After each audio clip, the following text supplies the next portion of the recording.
Hello friends and sunflowers, welcome back to my channel and welcome to Webtoon Weekly. Today we're going to be going over chapter 15 of Dark Moon called Please Bite My Neck and chapter 14 of the StarSeekers, which I am fairly certain doesn't have a title. This episode has been pre-recorded, which is why I look like I'm wearing the same thing that I was wearing in the last episode.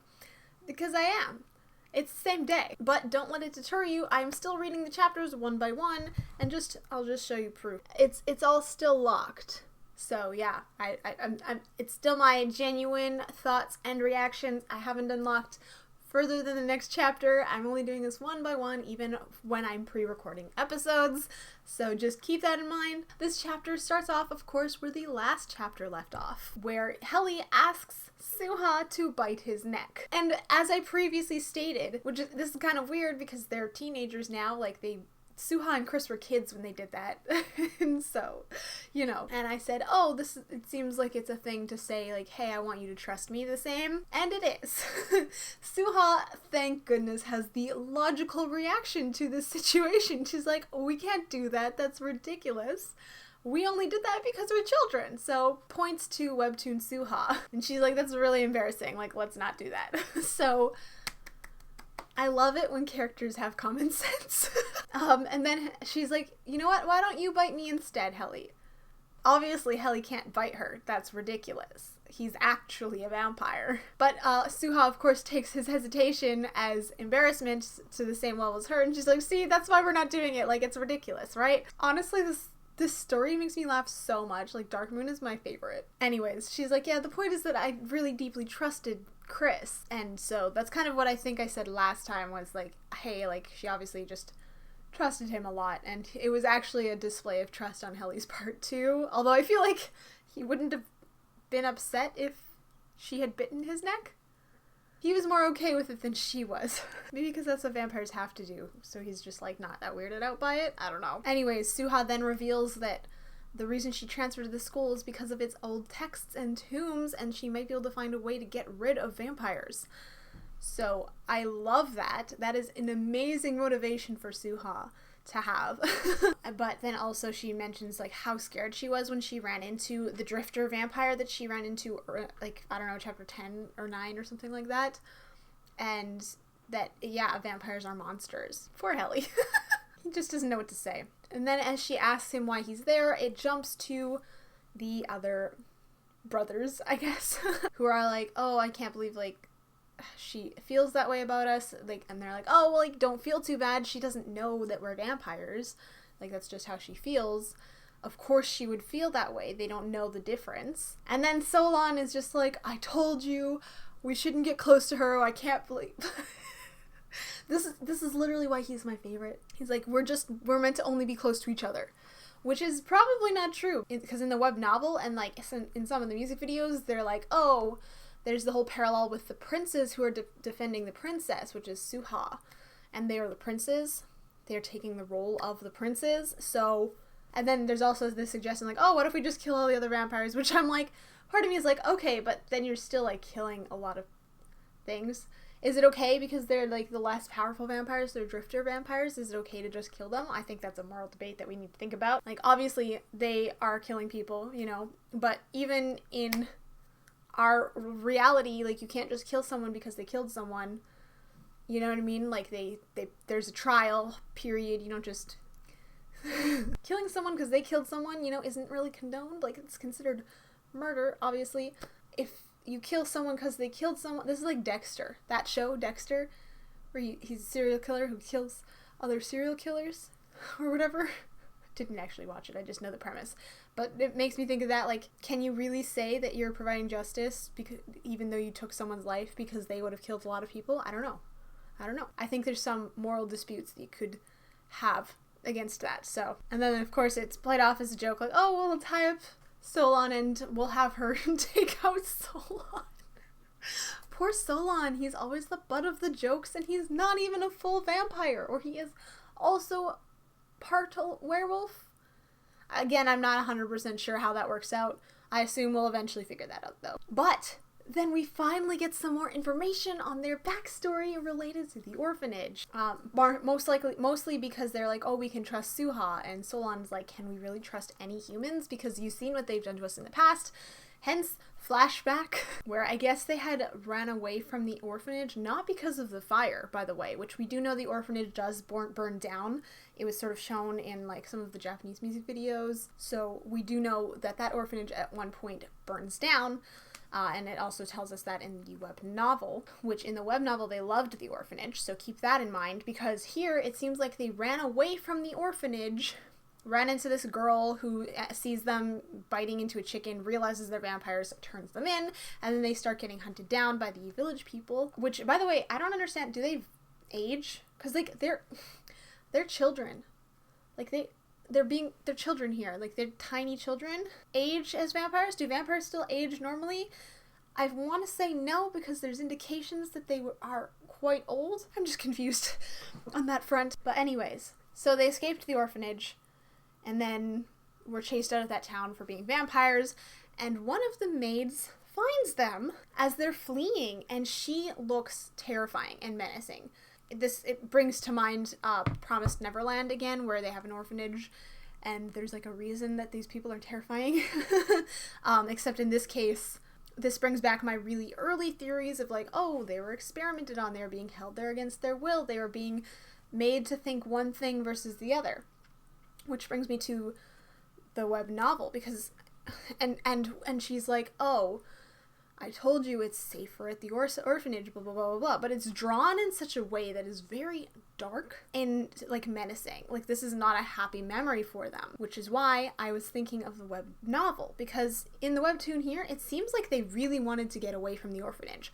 So much so that this invitation that Helly gives Suha to their birthday party, because they don't know their actual birthdays, is when they escaped the orphanage. That's the day they escaped the orphanage that they decided, this is our birthday. This is a new version of our life. It's a new year. Our birthday is on the day we escaped. That's what they remember. And I'm like, oh, so they very much did not enjoy their time at the orphanage. In the web novel, they do. They have fond memories of the orphanage. But are those even the real memories? Like, they're like, oh, it was so tragic, and I felt so bad when the orphanage burned down, and they go there and they find all these notes in the web novel, which is where they sort of hint at, like, parallel universes happening and being a thing, because they're like, oh, there's the prince and the princesses or whatever, all of that is being hinted at in regards to the orphanage and the, like, owner of the orphanage. I can't remember what the wording is. President? I don't know. But here it seems like they're like, they didn't want to be there. And so much so that their birthday was the day they escaped this orphanage. Which is how I originally interpreted Given Taken, which was their debut music video, right? And I mentioned like, oh, it seems like they are being given these false happy memories with the pills and stuff like that. That was kind of my interpretation of it. And, like, maybe they're being experimented on, which might actually also still be the case and might relate to the multiple universes. I don't know exactly. But I guess in theory, there could be an alternate universe where they didn't have a bad time at the orphanage. Either that or where they didn't realize that they were given false memories, if that's a thing that happened. I don't know. But the way that this chapter ends, very intriguing. Because I'm like, oh, so they did hate their time at the orphanage. Interesting, for sure. And, like, the matron woman was very terrifying looking. She was shrouded in darkness, which usually is it can be a red herring, but in this case, I feel like it's meant to look menacing. It's meant to look frightening. So, I'm very interested to see where this is gonna go. Anyways, let's move on to the StarSeekers. Yes, the lighting has changed because suddenly the sun is just streaming right onto me through my window. Sorry, it's the afternoon. So chapter 14 starts off, of course, still in the middle of this battle that they're having from their concert where the antis have attacked them, and they're like, oh my gosh, we have to save people or whatever, blah, blah, blah, blah, blah. So in the past chapter, we got to see that Avis and Viken had gotten these like supports, wrist supports, and handcuff looking things from the cats, which which seemed to make their powers stronger. The chapter ended on Tahoe being seen by Avis being attacked by these people after he's trying, like, I think they're trying to trick him, and they're like, hey, oh, we're gonna kill these people, ho ho ho, gotta draw out these guys. And Tahoe's like, no, stop. Even though he doesn't have his magic book, so he's like, I can't use magic. I don't know how to use magic without my magic book. That is where the chapter starts, is actually Avis coming down and saving him. And instead of riding on the phoenix, he actually has wings now, which of course look like his like angelic wings that we've seen previously, like in Nap of a Star, in Frost, etc., etc. That is the wing set that it looks like it is right now. So he saves Tahoe. And the aunties are like, oh my gosh, how is he using such powerful magic? They must be the Boys of Destiny. And previously, Avis had been wondering why they were, you know, trying to attack them when other people have magic too. Why is it specifically them? And so he's like, now I think he's kind of putting the pieces together. He's like, wait a minute, what are the Boys of Destiny? Maybe we do have something that they are looking after, that they're specifically targeting us. So you were right to wonder that. Love it. Also, side note, I feel like I was having troubles just determining who's who in this chapter, specifically between Tahoe and Avis. And before it wasn't too bad, but like their hair colors are so similar in this chapter. I just wanted to mention that. Does anyone else have that problem, or am I just struggling? I don't know. They almost look like they're twins in some scenes. I'm looking at the same person twice. Their face has been copy pasted a little bit. I hope that maybe they just had already done this chapter, and then in the future it'll be more obvious who's who, because it just feels so similar in terms of the color of the hair, and the faces don't have very particular differences. Like, I think Kai has like maybe longer eyelashes or something, but I'm having troubles determining who's who sometimes. I'm like, oh wait, I have to think about it an extra minute, and I'm like, oh wait, this is who it is. So just a small critique on that end. I do feel like it's hard to tell who's who. As they're about to be attacked again, of course, Eugene comes in with his sword, and he's like, who are you looking at? I'm your opponent now, and starts attacking them. And they're like, oh my god, he's also strong too now. He also must be a Boy of Destiny, which I do think that they were already the Boys of Destiny, but I think it's really interesting that it's based on this strength, and this strength, while technically the cat just unlocked it for him, it was propelled by the cat. So are they only even being targeted because the cat unlocked their magic to this full potential? I don't know. It's just something to think about. However, Tahoe is like, oh my gosh, Eugene has no idea that these kids who were attending the concert, the ones that he was trying to save previously, are right behind him, and he's cutting down through the fire, and so it's kind of going around him, right to behind him where these kids are sitting, and Tahoe finally uses magic on his own without the use of the magic book, which is amazing. First, it has the little star pentagram magic circle in his eye, which makes me think of the Nap of the Star music video where he had that in his eye. So I'm guessing like when he uses magic, the star appears.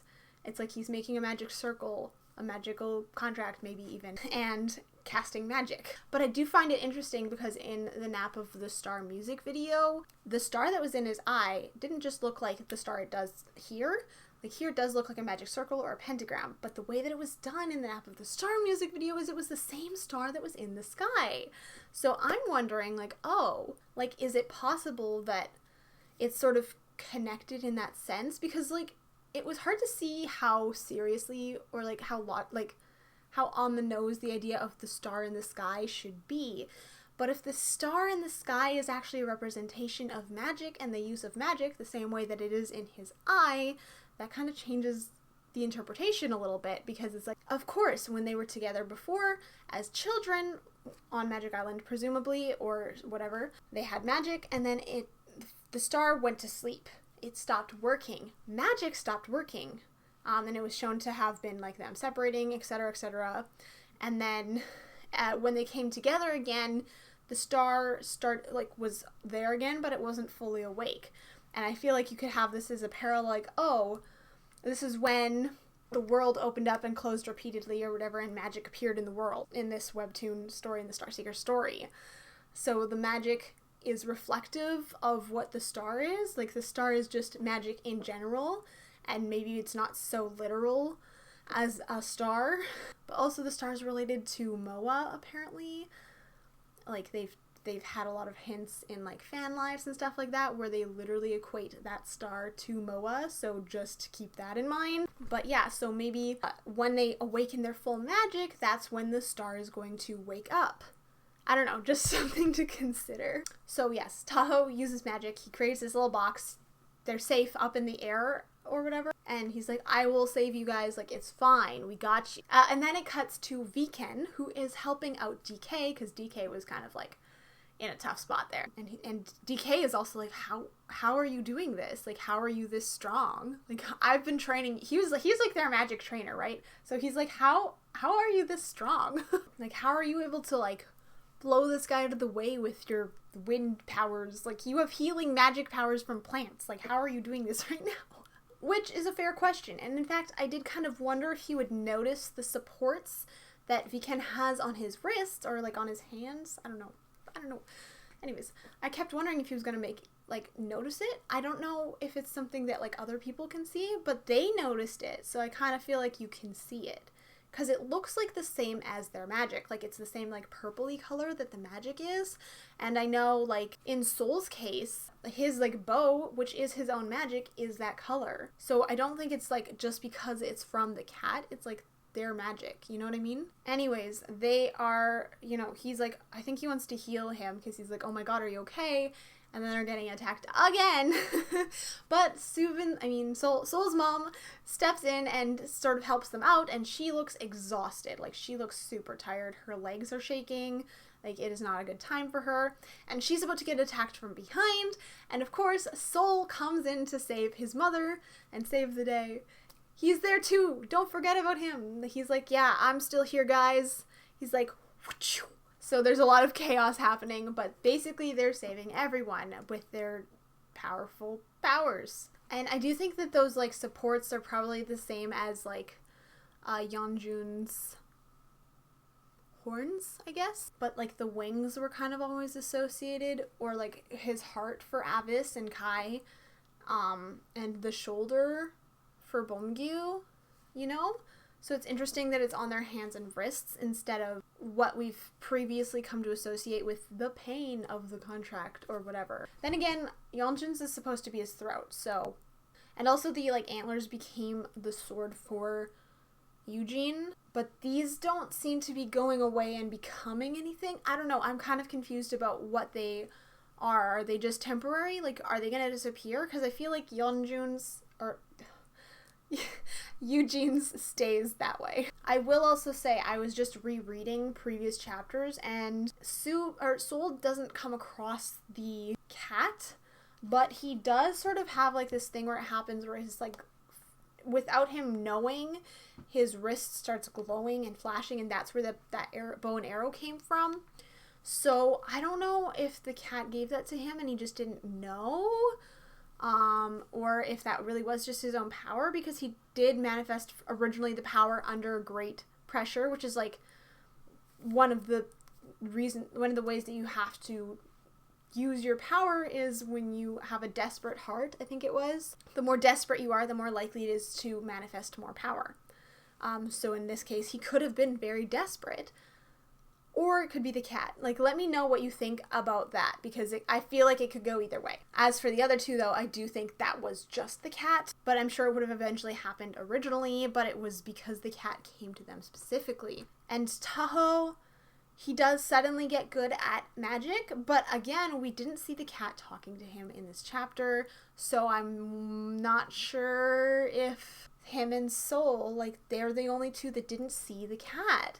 Even though the cat was there and it was around, clearly, because it had just talked to Yeonjun when Soul originally got his bow, and of course it had just sort of spoken to both Viken and Avis, but it didn't appear in front of Tahoe. And I feel like that's an important distinction. Again, I think I said this last time, but Soul and Taeyeon, Tahoe, Sol and Tahoe are the ones who are the liars in Can't You See Me, Subin and Taeyeon. I'm really struggling with the names. You'd think I'd get better as it goes along, but no. So yeah, I just think it's really interesting. Is it the cat that helped them, or did they do that themselves? Because I think that makes a big difference later on. It does also make me think, like, at the scene in the Doom's Night video, where Tahoe kind of runs up to Eugene and is seeing him being engulfed by the cat, which I assume has to do with the whole contract thing. Like, does that happen to only Eugene? Will it also affect Avis, who has dark wings later? Or Viken, who, I don't know about Viken actually. He does seem to just be suffering, but that was potentially just before, in general. He is the last hope. But the bad end of the box, but the box, he has to open the box in order to be the hope, and then there's like this weird loop thing that's happening in the Frost music video. I don't really know how to interpret that, but it does have to do with their true names. So I don't know. If you have no idea what I'm talking about, please watch the video that I talk about Frost. Anyways, in that case, Tahoe is still just trying to find the answer the entire time, and obviously there are like I just don't know how to interpret it, and I'm really excited to read the next chapter now, because there's a lot of thinking going on in my brain. Now, my brain is like, there are some things to think about.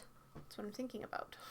So yeah, I think that's it for today's video. As it is, thank you guys so much for watching. I hope that you enjoyed this video, and if you did, please give it a thumbs up. Make sure to subscribe with notifications turned on so that YouTube tells you every single time that I post a new video. All of my social media is linked in the description, as well as my public Discord server, where we have discussions and just, regular day-to-day talking stuff going on there too. So come and hang out with us there. And I want to give a shout out to my patrons over on Patreon. Thank you guys so much for all of your support. I really appreciate it. If you want to become a patron, the link is in the description down below. And yeah, as it is, thank you guys so much for watching. Stay sunny, everyone. Bye!